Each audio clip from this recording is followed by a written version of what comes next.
Biznesda o'sish bo'lmayapti. Raqobat juda ham kuchli. Savdolar juda ham past. Shunga nima maslahat berasiz?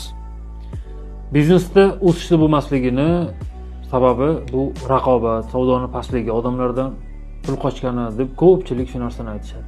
To'g'ri, bu ham ma'lum bir ma'noda sabab bo'lishi mumkin, lekin eng katta sababi bu emas. Eng katta sababi tadbirkorning o'zida. Tadbirkorning ambitsiyasida, maqsadlarida. Tadbirkorning maqsadlari aniq bo'lmasa, uni ichini yondiradigan maqsadlar bo'lmasa, biznesda o'sish juda ham qiyin bo'ladi. Bu narsani hamma tadbirkorlar ham tushunib yetmaydi. Bu nimaga o'xshaydi? Xuddiki bir qizni sevib qolgansiz. Tasavvur qiling, shu qizga 4 ta 5 ta yigitlardan ham sovchi kelyapti. Lekin bulardan ko'ra siz ko'proq u qizni sevasiz. U uchun hamma narsa qilishga tayyor bo'lasiz.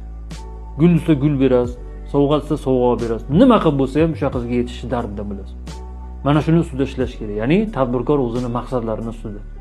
Agar ichini yondiradigan maqsadlar bo'lsa, bu savdoning pastligi, raqobatning kuchligi bu insonni maqsadiga erishishga xalaqit bermaydi. Tabiiyki biznesning rivojlanishiga ham xalaqit bermaydi bu narsa. Shuning uchun biznesmen odam birinchi o'rinda o'zini maqsadlarini ustida, o'zini ichini yondiradigan maqsadlarini ustida juda ham qattiq, juda ham jiddiy ishlash kerak. Mana shunda biznesda o'sish bo'ladi.